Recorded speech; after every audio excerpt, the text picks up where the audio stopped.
Vamos a empezar con la clase de hoy día, que corresponde a los efectos sistémicos de la inflamación y algunas alteraciones en el proceso inflamatorio. Entonces, vamos a partir hablando en primera instancia con respecto a los efectos sistémicos de la inflamación y vamos a referirnos específicamente a esto que se conoce como un síndrome de respuesta inflamatoria sistémica, ¿ya? Cualquier paciente que haya experimentado algún cuadro gripal intenso o, por ejemplo, alguna infección gastrointestinal, ha experimentado finalmente los efectos sistémicos de la inflamación de tipo aguda, ¿ya? Estos cambios sistémicos muchas veces van a estar relacionados a estas respuestas de fase aguda que vemos en este cuadrito y que se conocen en común con un síndrome de respuesta inflamatoria sistémica. Esto en el fondo responde a diferentes manifestaciones clínicas que puede experimentar el paciente, como en el caso de fiebre, eh, de dolor en general en el cuerpo, puede sentir también la piel mucho más cálida, más eritematosa, y eso en el fondo es porque la inflamación está dando vueltas en el mismo organismo. Ya muchas veces este síndrome de respuesta inflamatoria sistémica es producida por algunos elementos bacterianos, como en el caso del lipopolisacárido, o también por algunos productos que sintetizan los leucocitos, ¿ya? Que son principalmente las citoquinas, ¿ya? Tenemos también algunas proteínas que se conocen como proteínas de fase aguda, que es, dentro de ellas tenemos la proteína C reactiva, ya que si se acuerdan de las noticias, una persona del Ministerio de Salud, esta señora confundió la PCR, la reacción en cadena de la polimerasa, con la proteína C reactiva, ya que son cosas totalmente distintas. Ya, la PCR es la técnica de biología molecular para identificar secuencias específicas de material genético, mientras que la proteína C reactiva es una proteína que se sintetiza en estados inflamatorios agudos y en infección, ¿ya? Por lo tanto, no confundir estos dos términos. ¿Ya? Y la proteína C reactiva está dentro de este grupo de proteínas de fase aguda. También tenemos el fibrinógeno, la proteína amiloide acérica, ¿ya? Que se le abrevia como SAA, y en el fondo las moléculas van a ser sintetizadas principalmente por el hígado, ¿ya? Y también muchas veces se potencian con los mediadores químicos que producen los leucocitos, como en el caso de la interleuquina 1, 6 y factor de necrosis tumoral alfa, ¿ya? Normalmente estas proteínas de fase aguda se ligan finalmente a la pared de estos microorganismos que están generando la infección, ¿ya? Y también algunos ayudan a fijar finalmente el complemento, a que se haga posteriormente la eliminación, ¿ya? Ahora, con respecto a la proteína, al fibrinógeno que yo les había mencionado, que era parte de esta proteína de fase aguda, el fibrinógeno ustedes saben de que se sintetiza en cuadros de inflamación, ¿cierto? ¿Ya? Y este fibrinógeno tiene la particularidad de que se puede unir finalmente a los eritrocitos, ¿ya? Y cuando se une a los eritrocitos, estos tienden a sedimentar mucho más rápido que un eritrocito que no esté ligado finalmente con, con este fibrinógeno. Por lo tanto, una de las pruebas que se indica en cuadros inflamatorios sistémicos y específicamente de tipo agudos es el hemograma con VH o velocidad de sedimentación globular, ¿ya?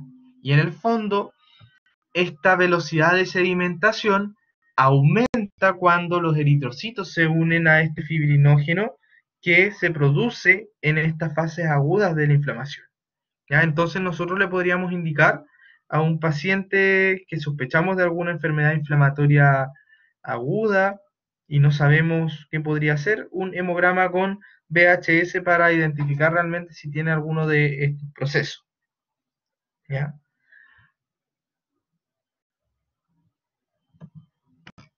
Ahora vamos a hablar sobre los leucocitos, más en específico. Los leucocitos vienen siendo estas células de la serie blanca de los hemogramas, ¿ya? Y se caracterizan principalmente por erradicar a los microorganismos, ¿ya? Normalmente a las bacterias, ¿ya? El recuento de leucocitos normalmente llega como hasta los 7.000, 8.000 células más o menos. Y en cuadros inflamatorios suele aumentar a los 15.000 a 20.000 células por milímetro cúbico, ¿ya? Por lo tanto, en estos cuadros de inflamación aguda podemos experimentar la leucocitosis, ¿ya? Y esta leucocitosis finalmente va a sintetizar mayores mediadores químicos de la inflamación, como la interleuquina 1 y el TNF, que a su vez va a aumentar aún más la producción de neutrófilos, ¿ya? Que normalmente salen a la sangre neutrófilos inmaduros, ¿ya? Por lo tanto, en el hemograma se describe que cuando se ve mayor cantidad de neutrófilos hay una desviación hacia la izquierda, porque hay células más inmaduras. ¿Ya? Normalmente cuando los neutrófilos van adquiriendo esta maduración, se van volviendo más segmentados, ¿ya? Con mayor cantidad de los lobulillos en el núcleo, ¿ya? En este caso, se liberan neutrófilos con menos cantidad de lobulaciones, ¿ya? Y en el fondo se liberan los neutrófilos porque sabemos que es nuestra primera barrera de defensa contra los microorganismos. Son nuestros primeros fagocitos en liberarse. Y, perdón, tenemos también otras manifestaciones que están relacionadas a la inflamación, como por ejemplo el aumento de la temperatura, que lo vamos a ver más adelante, que está relacionado a la fiebre. Puede haber también aumento de pulso, aumento de presión, que normalmente están relacionados también a una mayor demanda de metabolismo, ¿ya? Entonces, en base a todas estas características, es que se va a relacionar todas las características clínicas y los signos del síndrome de respuesta inflamatoria sistémica. Ahora, lo relacionamos nosotros a una infección bacteriana o también denominada como sepsis. En el fondo, los microorganismos que aparecen acá van a estar induciendo estas reacciones inflamatorias normalmente por los lipopolisacáridos y por algunas otras endotoxinas, ¿ya? Estas bacterias van a estar induciendo alteración a nivel del endotelio vascular, a nivel de los neutrófilos y también a nivel de los monocitos, ¿ya? ¿Y cómo se produce finalmente esta alteración? Porque en el endotelio vascular, ¿ya? Si se acuerdan, lo que finalmente se va a incrementar es la síntesis del factor tisular, ¿ya? Y por lo tanto, vamos a tener una oclusión microvascular, ¿ya? Que en el fondo hay que tratar de limitar un poquito más esta inflamación. También, por parte de los neutrófilos, se van a estimular la síntesis de citoquinas y también la formación de radicales de oxígeno, que son especies reactivas de oxígeno, y también de algunos mediadores lipídicos, que en el caso de los radicales de oxígeno van a ir directamente relacionados a la oclusión microvascular y en el caso de los mediadores lipídicos, a la inestabilidad vascular, ¿ya? Y por parte de los monocitos, principalmente síntesis de los lípidos, ¿ya? Que también va a contribuir a estas alteraciones a nivel vascular. Existe también una mayor síntesis de proteínas del complemento que van a estar induciendo sobre todo los factores que son, entre comillas, inactivos y que no participan directamente en la formación del complejo ataque membrana, que pueden funcionar como anafilotoxinas, como opsoninas y también ayudan mucho al tema de la degranulación de los granulocitos para que se pueda erradicar estos microorganismos. Por lo tanto, todo esto que estamos mencionando acá va a manifestar clínicamente como una coagulopatía con fiebre, con vasodilatación y con esta debilidad capilar. Por lo tanto, esto es lo que se conoce finalmente como una respuesta inflamatoria sistémica a la infección. Y en el caso de la fiebre, que nos vamos a referir un poco más en específico, tenemos que se denomina fiebre a un cambio gradual aproximadamente entre 1 y 4 grados Celsius, ¿ya? La fiebre normalmente aparece en los cuadros de inflamación aguda, sobre todo cuando está asociado a infecciones, ¿ya?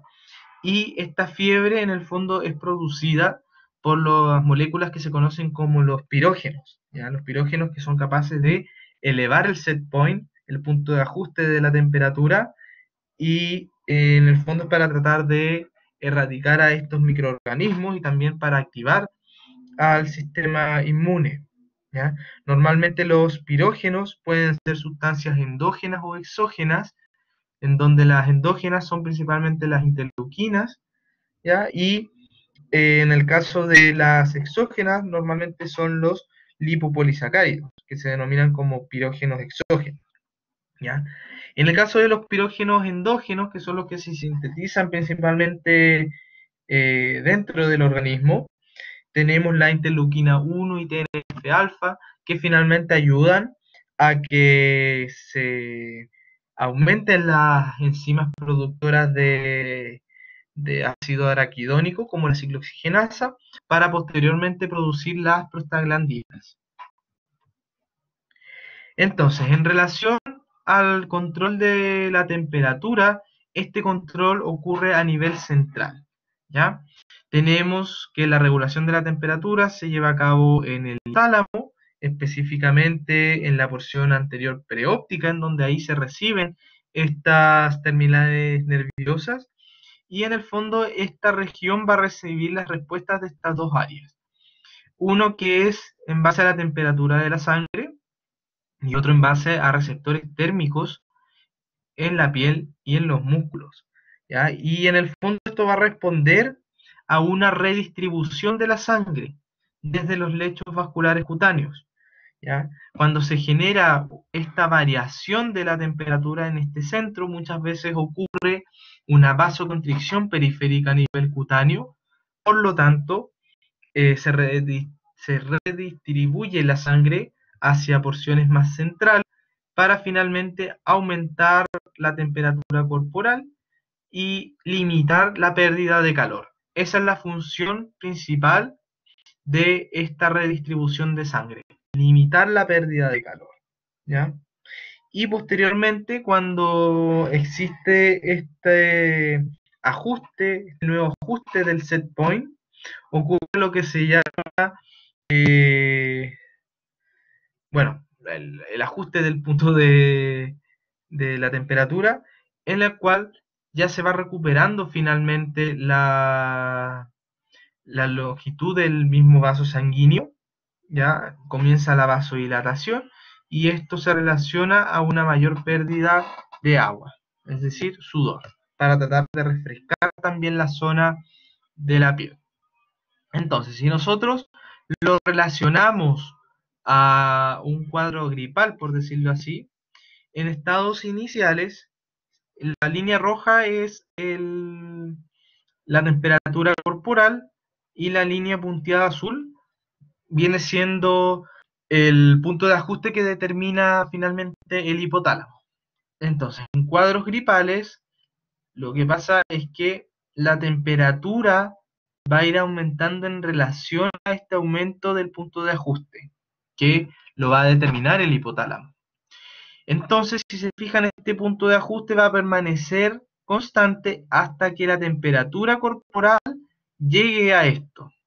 Y una vez de que ya llega al punto de ajuste, se produce lo que se llama una, una crisis, porque a estas temperaturas normalmente las células no pueden ejercer bien sus funciones. Por lo tanto, aquí el hipotálamo, en condiciones de normalidad, debería bajar el punto de ajuste de temperatura para que finalmente ocurran todos los eventos para que se pierda finalmente el líquido y se pueda bajar la temperatura corporal hasta llegar a estados de temperatura basal normal. Entonces, esto es lo que grafica principalmente la fiebre en relación al punto de ajuste en una persona enferma. ¿Y cómo se produce a nivel hipotalámico este aumento del punto de ajuste? Principalmente porque las infecciones microbianas van a producir algunas toxinas y también algunos mediadores inflamatorios que van a activar a los monocitos macrófagos, a las células endoteliales y a otras células que podrían producir algunas citoquinas pirógenas, que se conocen como la interleuquina 1, la interleuquina 6, factor de necrosis tumoral, ¿ya? Que en el fondo van a estar eh, llegando a la circulación y posteriormente van a llegar al hipotálamo, ¿ya? En el hipotálamo se va a inducir a las células del endotelio de esta región para producir prostaglandina E2. Y la prostaglandina E2 estimula la formación de este segundo mensajero, que es el AMP cíclico, para que finalmente se permita realizar la elevación del punto de ajuste. Y cuando se genera esta elevación del punto de ajuste, va a ocurrir la conservación de calor y va a haber esta distribución o redistribución de la sangre.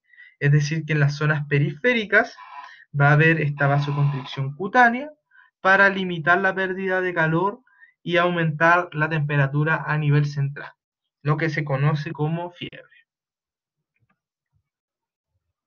Dentro de los pirógenos hablamos de pirógenos exógenos, en donde teníamos bacterias con sus endotoxinas, lipopolisacáridos, y también tenemos otros tipos de microorganismos que aparecen mencionados acá.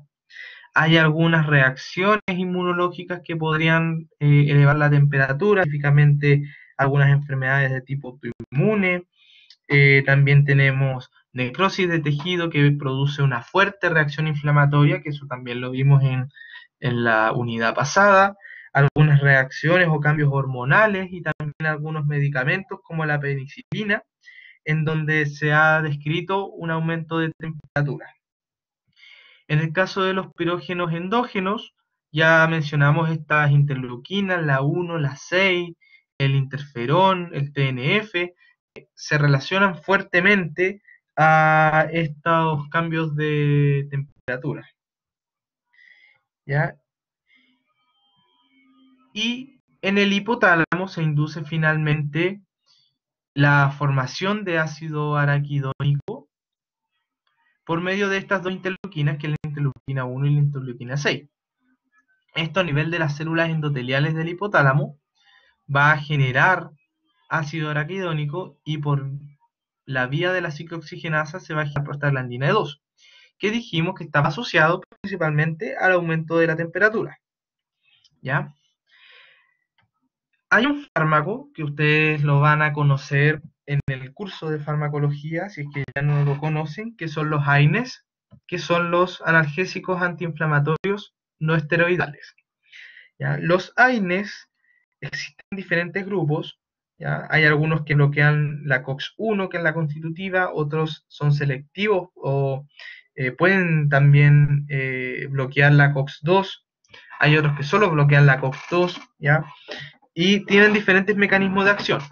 La cosa es que los AINES van a bloquear en muchas situaciones la ciclooxigenasa para poder generar un efecto analgésico y también cierto efecto analgésico, ¿ya?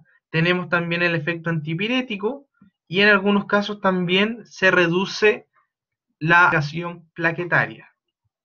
Entonces, en estos fármacos, sobre todo los que bloquean la COX-1, que es la constitutiva y que también se relaciona a la protección gástrica, hay que tener cuidado porque si se consume más allá de lo terapéutico, es decir, se recomienda no consumirlo más allá de 5 días, se puede generar una úlcera gástrica bastante severa por el consumo de AINES. Entonces hay que tener cuidado al recetar estos fármacos para finalmente no tener estas molestias gástricas. Hay algunos, por ejemplo, que sí o sí se necesitan recetar por mayor tiempo y se pueden juntar con algún protector gástrico, ¿ya? Como el omeprazol o el sucralfato, o si no, podríamos indicar un tipo de AINES que bloquee específicamente la COX-2, ¿ya? Como el celecoxib, que la COX-2 es una inducida por inflamación y no está constitutiva. Entonces ahí tenemos diferentes eh, formas terapéuticas, por decirlo así, para poder indicar en el paciente. Ahora, en relación a las manifestaciones clínicas de la fiebre, no todos los pacientes van a tener el síndrome febril, en la cual es un conjunto de signos y síntomas en donde hay elevación de la temperatura, pero está acompañado de malestar general, dolor del cuerpo que se relaciona con la mialgia, anorexia y cefalea, a diferencia de un cuadro febril sencillo que puede ser solo en relación a un aumento de la temperatura, ¿ya? Eh, Normalmente vamos a encontrar entonces elevación de la temperatura, la piel un poquito más cálida, fase febril, la cara se ve bastante cansada, los ojos un poquito más vidriosos, ¿ya? Las mejillas eritematosas, puede haber también taquicardia, y en el fondo todo esto responde a lo que se conoce como un síndrome febril, en base a datos que nosotros podemos visualizar y que le podemos también preguntar al paciente, ¿ya? Ahora vamos a pasar a las curvas febriles que son indicativos de diferentes enfermedades, ¿ya?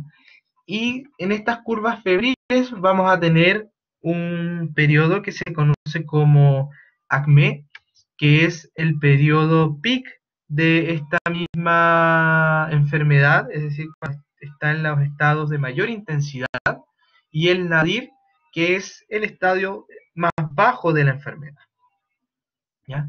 Y si se fijan, los estados más bajos están en relación a una temperatura bastante normal o un poco más bajo de la temperatura normal, mientras que el acné va a estar en estados mucho más superficiales, o sea, más superiores.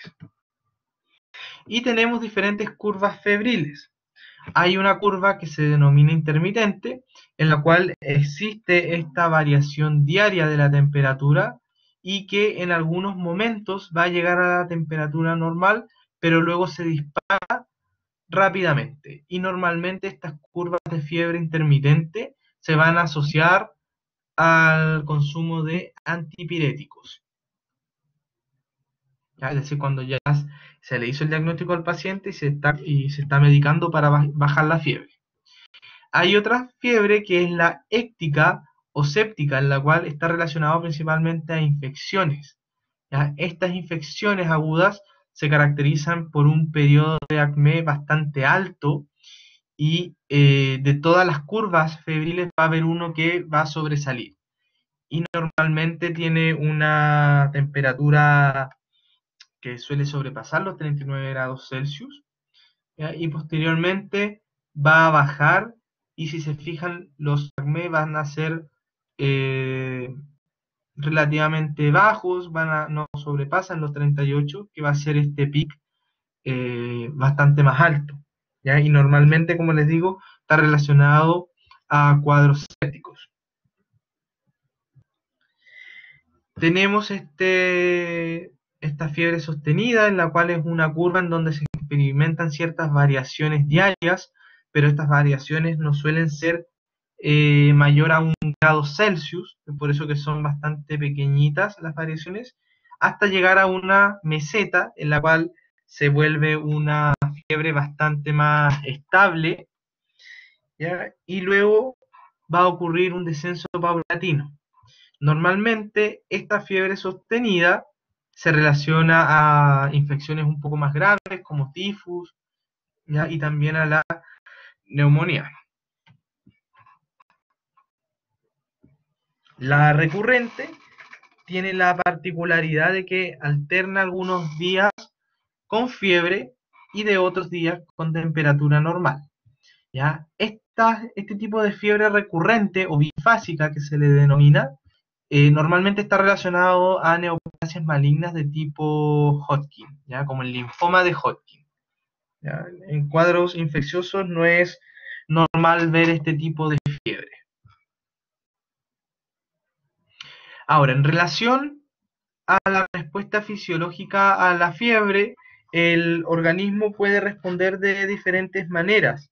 A nivel metabólico, como se trata de aumentar finalmente esta, la energía y el metabolismo de las células, hay un aumento de los glucocorticoides, hay un aumento de la hormona de crecimiento, se genera también un aumento de la aldosterona que responde finalmente a tratar de limitar la pérdida de agua y que se mantenga dentro del organismo, y también aumento de las proteínas de fase aguda, ¿ya? Por lo tanto, si tenemos una disminución también de la eliminación de agua, también puede disminuir el volumen de la orina posteriormente.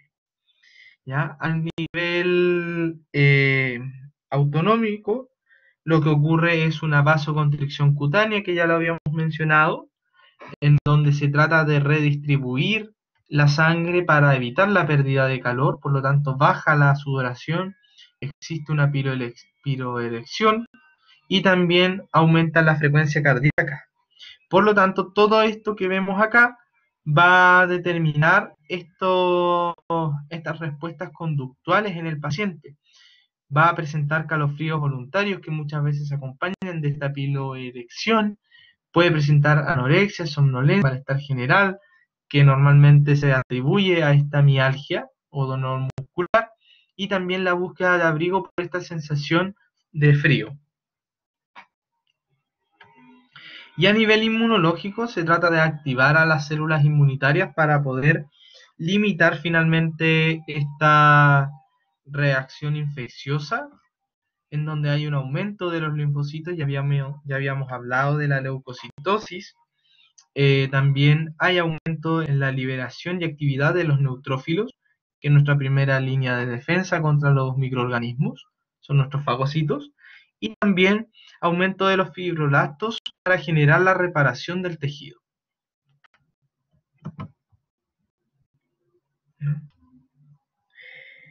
Y esto es un poco lo que también se observa en los pacientes, un poco para recordar, que es la mialgia y la atralgia, el desequilibrio iónico por medio del aumento de la aldosterona y que finalmente se trate de disminuir la pérdida de agua, aumento del metabolismo basal, que también está relacionado a que las células están mucho más activas por este aumento de temperatura, y también la taquipnea y taquicardia para poder oxigenar finalmente a los otros tejidos en donde se originó la vasoconstricción.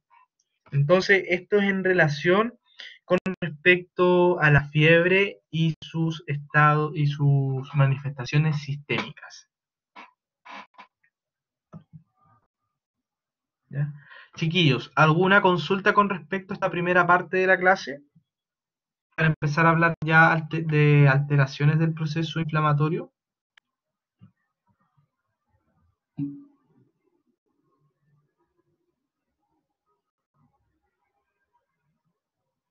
¿No? Ya, ok. Vamos a pasar entonces a las alteraciones del proceso inflamatorio. Y la primera, y que vamos a hablar en mayor medida, son alteraciones de autoinmunidad. ¿Ya? Cuando hablamos de autoinmunidad, tenemos que recordar que en el fondo se producen autoantígenos en todas las personas. ¿Ya? Todas las personas potencialmente producen autoantígenos. Lo que pasa es que el sistema inmunitario tiene la capacidad de reconocer finalmente lo propio de lo ajeno. Y cuando existe una alteración con respecto a este reconocimiento, ya que se conoce en el fondo como tolerancia inmunológica, es cuando se producen finalmente las enfermedades autoinmunes. ¿Ya? Como les digo, todas las personas producimos los autoantígenos, pero depende del sistema inmune para reconocer esto como algo propio o como algo ajeno. ¿Ya? Y cuando se reconoce como algo ajeno, se pierde esta tolerancia inmunológica y finalmente comienza el desarrollo de las enfermedades autoinmunes. ¿Ya? Para que finalmente para que ocurra finalmente esta tolerancia de los autoantígenos, se tiene que regular por medio de 3 procesos específicos, que se los voy a anotar acá para que los tengan en consideración. Uno de ellos es el secuestro de autoantígenos. La insensibilidad de los linfocitos T y B y las limitaciones de la reactividad de las células. Entonces tenemos aquí estos 3 puntos, ¿ya? En el fondo, el secuestro de los autoantígenos, en el fondo es la función de las células inmunitarias para poder eliminarlos y no generar una respuesta inmune bastante severa. La insensibilidad de los linfocitos T y B cuando responden a que no se vuelvan hiperreactivos, y aquí respondemos también al punto 3 que aparece acá, que es limitaciones de la reactividad, ¿ya? Que si tenemos algún linfocito hiperreactivo y que pueda generar una gran enfermedad autoinmune, este linfocito autorreactivo se trata de eliminar, ¿ya? Para que no genere en el fondo este desequilibrio en el sistema inmune. ¿Ya? Por lo tanto, estos 3 parámetros que aparecen acá son los que finalmente se necesitan cuidar para que no se genere este desastre inmunológico, que se conoce como autoinmunidad. Entonces, aquí tenemos los 3 puntos en el fondo que se deben cumplir para que no se genere esta enfermedad autoinmune. Y en relación a las enfermedades autoinmunes, tenemos algunas que son específicas de algún órgano y también algunas que son sistémicas. Específicas de algún órgano, tenemos la tiroiditis de Hashimoto, ¿ya? Que afecta específicamente a la glándula tiroides, al miastenia gravis, ya que ustedes también lo conocen, que en el fondo es autoinmune para los receptores de la acetilcolina, y algo que se está viendo algo actualmente en los pacientes es la colitis ulcerosa, ¿ya? Que se atacan finalmente las vellosidades intestinales y se manifiesta como esta diarrea intermitente con deposiciones con abundante mucus y con sangre, y que es una enfermedad también de tipo autoinmune. Y en cuanto a las enfermedades sistémicas, tenemos el lupus eritematoso sistémico, la artritis reumatoide y también el síndrome de Sjögren, que son enfermedades multisistémicas, que no solo afectan en particular a un tipo de tejido. ¿Ya? Normalmente, lupus, artritis y síndrome de Sjögren están dentro de las enfermedades reumáticas, ¿ya? Que afectan al tejido conectivo. Y en el caso de lupus tenemos afección, por ejemplo, a nivel renal, se afecta a nivel del sistema nervioso central, tenemos también algunas afecciones del territorio oral. En el caso de la artritis reumatoide, se afecta específicamente a la membrana sinovial de las articulaciones, pero también se empieza a afectar posteriormente el tejido óseo.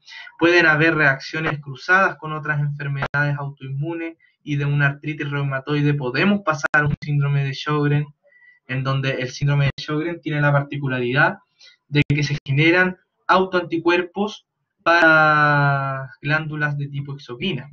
O sea, en relación a estas enfermedades, la verdad que podemos hablar mucho en cuanto a su mecanismo etiopatogénico.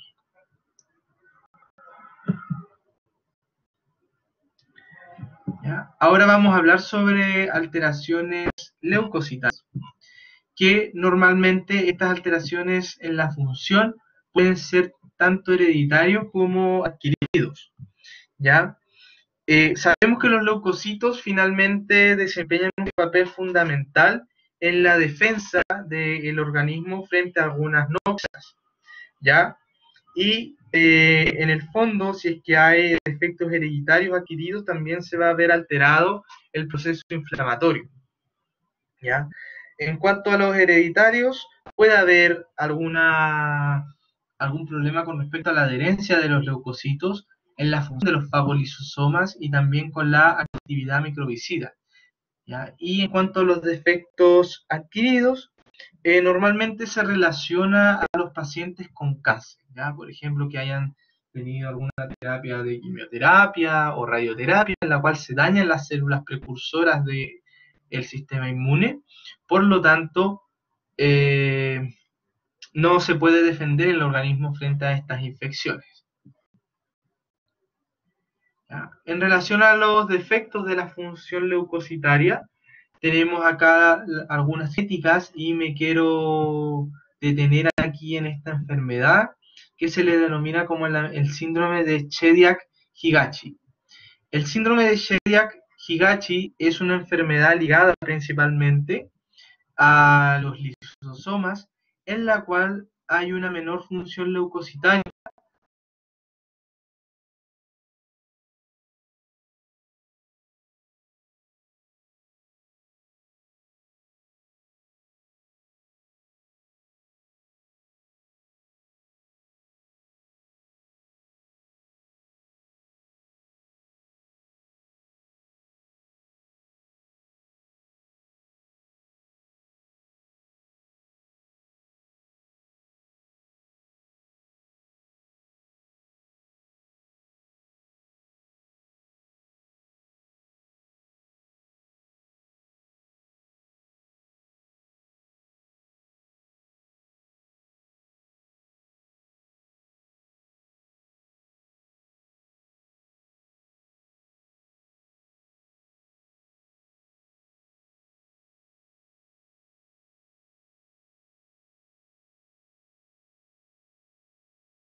Volví, chiquillos,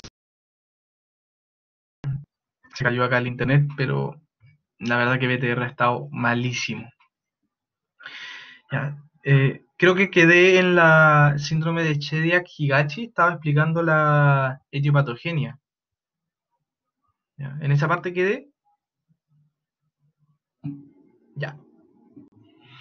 Esta enfermedad tiene la particularidad de que existe una alteración a nivel de los lisosomas, que sabemos que tienen enzimas que están formadas con el fin de eliminar a los microorganismos.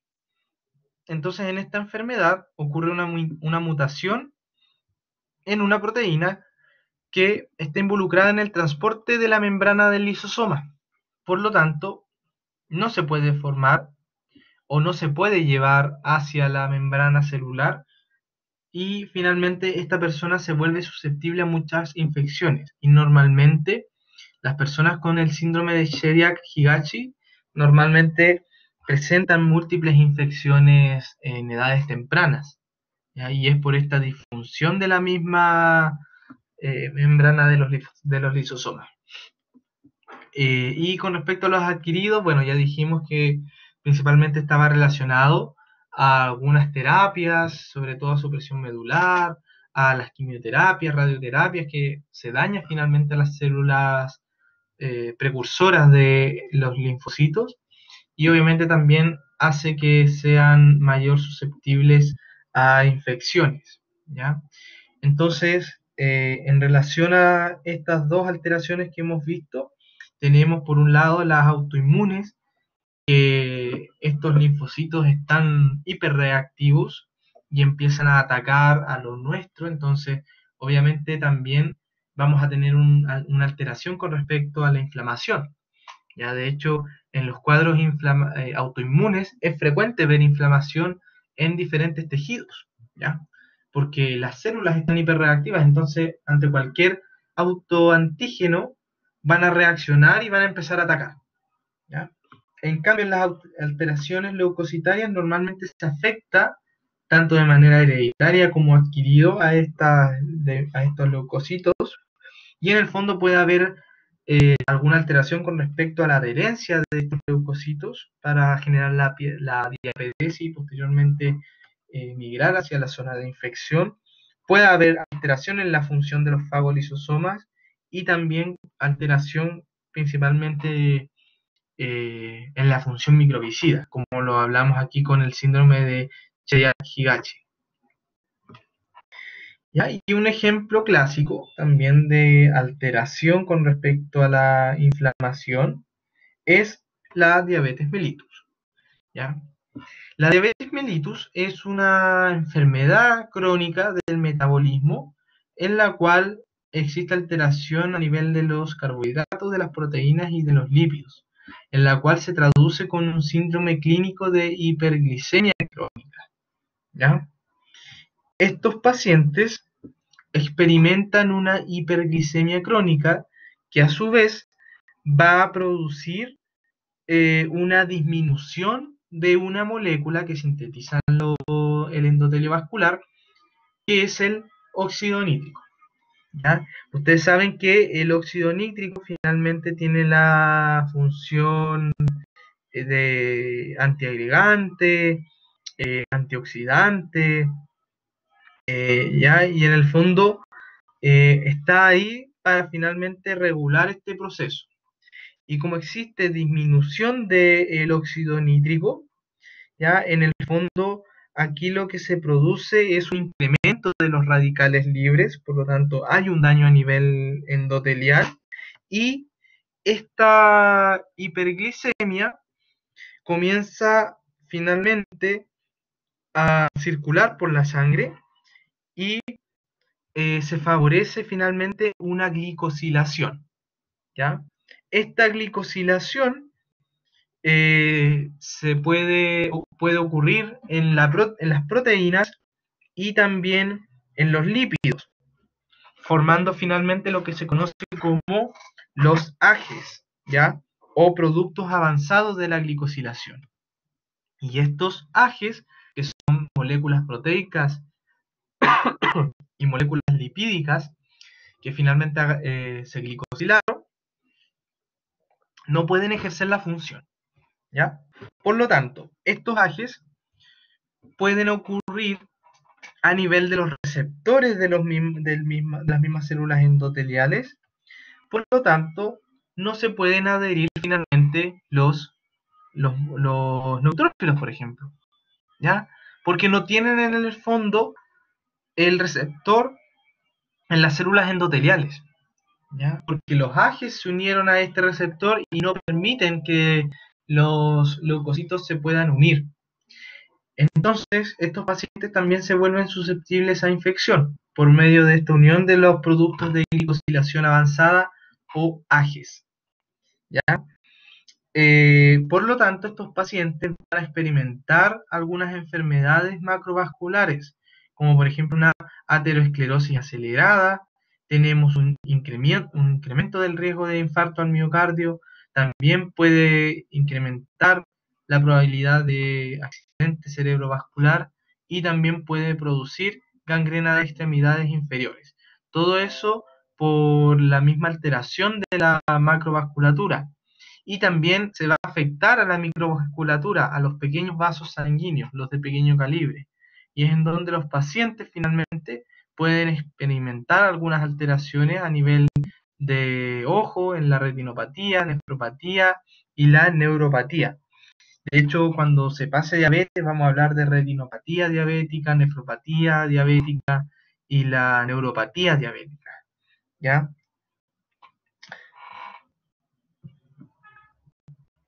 Entonces, sabemos de que finalmente el paciente se vuelve susceptible a estas infecciones por el hecho de que los AGEs se van a unir finalmente a, a estos receptores de las células endoteliales y va a haber entonces una susceptibilidad a estas infecciones. Vamos a tener un deterioro inmunológico porque en el fondo los polimorfos nucleares no van a poder realizar la quimiotaxis y los fagocitos, y va a haber un deterioro de los receptores inmunológicos, porque los AGE los están usando. Entonces, dentro de las manifestaciones clínicas de estos pacientes diabéticos, son más susceptibles a infecciones urinarias, pueden generar celulitis con mayor facilidad, pueden producir abscesos cutáneos y también son susceptibles a la enfermedad periodontal, ¿ya? De hecho, los médicos hacen bastante hincapié con respecto a la enfermedad periodontal. Afortunadamente, ellos derivan a los dentistas para que realicen tratamiento periodontal de manera periódica en estos pacientes porque avanza mucho más rápido. ¿Ya? Y ahora vamos a hablar un poquito de cómo se modula finalmente la respuesta inflamatoria por metabolitos del ácido araquidónico. ¿Ya? Ya hablamos en la clase de inflamación de que los productos inflamatorios, como las prostaglandinas, el tromboxano y las prostaciclinas, derivan del ácido araquidónico por la vía de la ciclooxigenasa, ¿ya? Y en el fondo se produce ácido araquidónico por la acción enzimática de la fosfolipasa, ¿ya? Tenemos diferentes fármacos que podemos utilizar finalmente para atacar diferentes vías.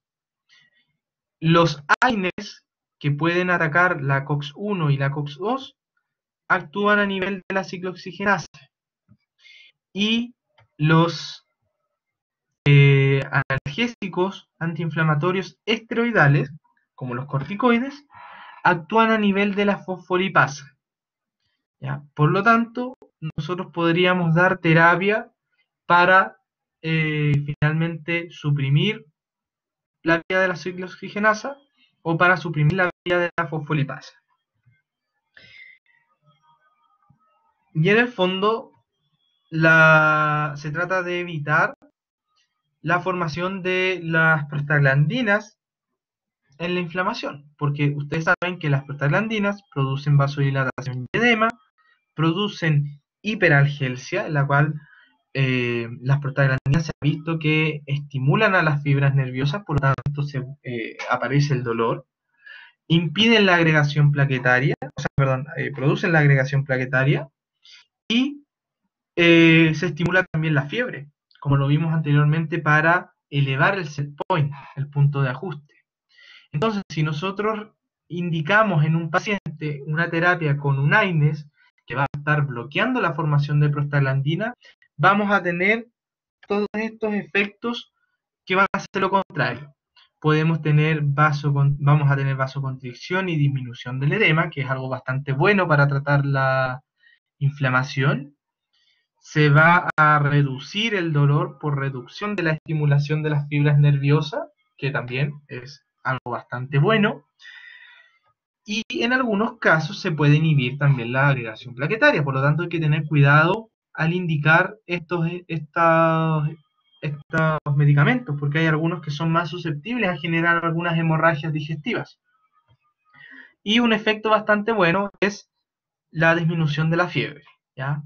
En donde se reduce finalmente el set point por medio de la reducción de las prostaglandinas a nivel de el hipotálamo, ¿ya? Por lo tanto, vamos a ver ahora algunos efectos con respecto a la terapia de AINES y también al uso de los esteroides.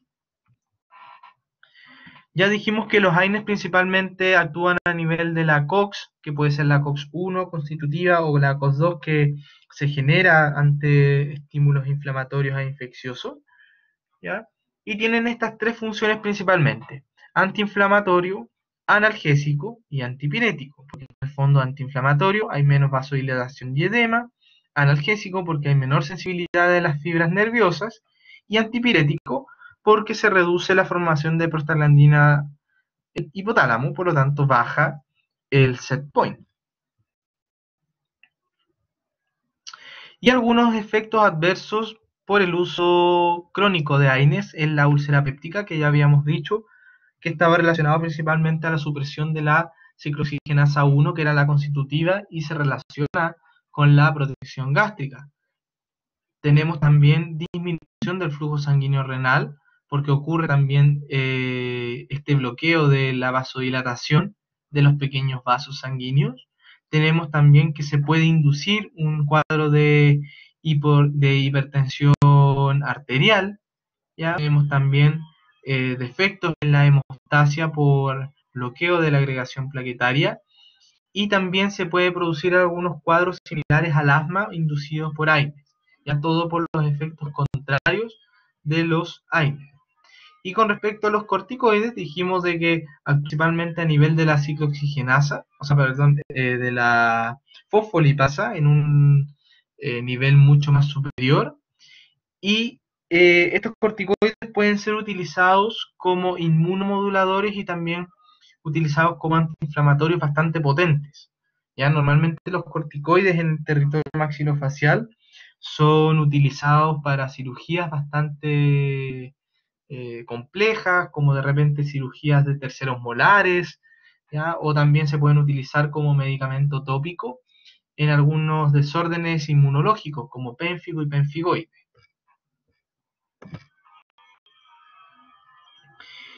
¿Y cuál es el efecto inmunomodulador de los corticoides, que normalmente se logra cuando aumentamos mucho su dosis?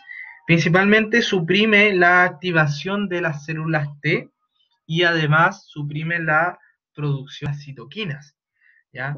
Disminuye también la expresión de la ciclooxigenasa 2, ¿ya? Y la síntesis de prostaglandinas, y si se fijan también impide la degranulación de los mastocitos y también la degranulación de los eosinófilos. Por lo tanto, se trata de limitar finalmente el daño a nivel tisular, se genera cierta vasodilatación y también, se trata de manejar la vasodilatación y también el edema. Y como les dije, los corticoides normalmente se utilizan como agentes antiinflamatorios, y sobre todo estos medicamentos los utilizan en los servicios de urgencia para tratar algunos cuadros bastante severos, ¿ya? Tenemos que considerar de que estos glucocorticoides se le indican aproximadamente en el 0,5% de la población, y esto aumenta posteriormente a los 55 años, en la cual un 1,4% de los pacientes va a tomar corticoides de manera crónica. Y normalmente se indican en trastornos crónicos como la artritis reumatoidea, en la polimialgia reumática y en el asma y en el EPOC.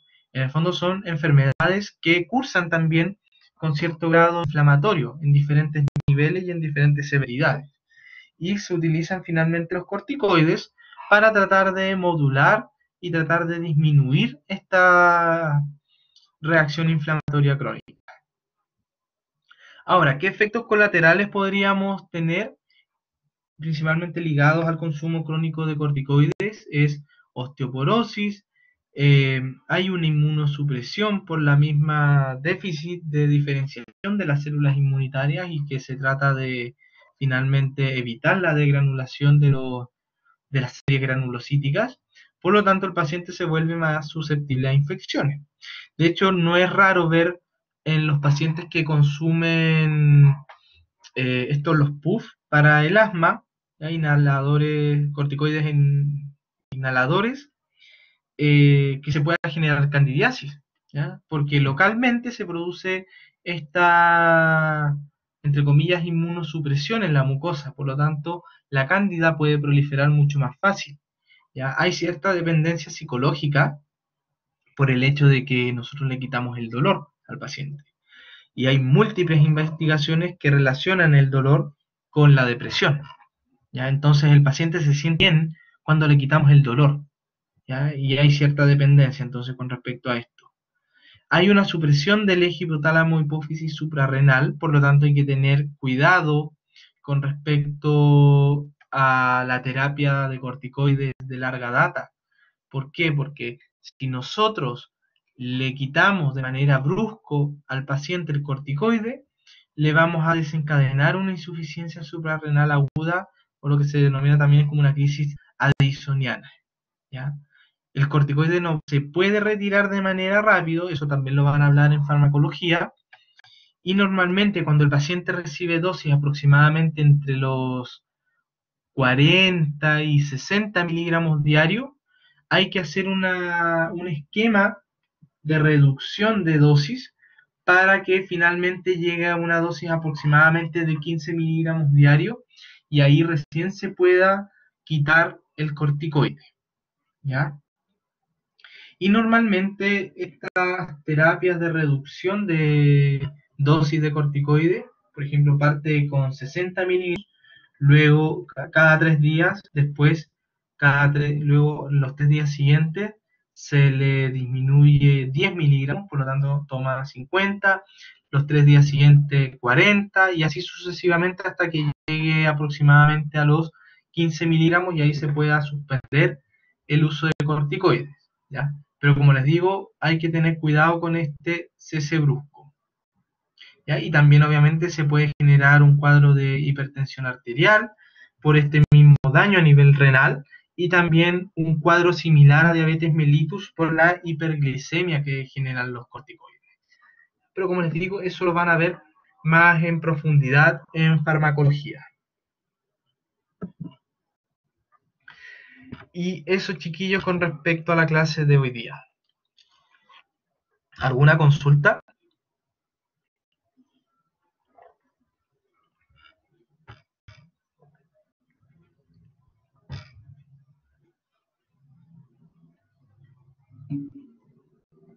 Ya, ok. Ya, chiquillos, entonces estamos listos. Pueden ir a descansar. Nosotros nos vemos ya la próxima semana. Que estén muy bien, cuídense. Chao.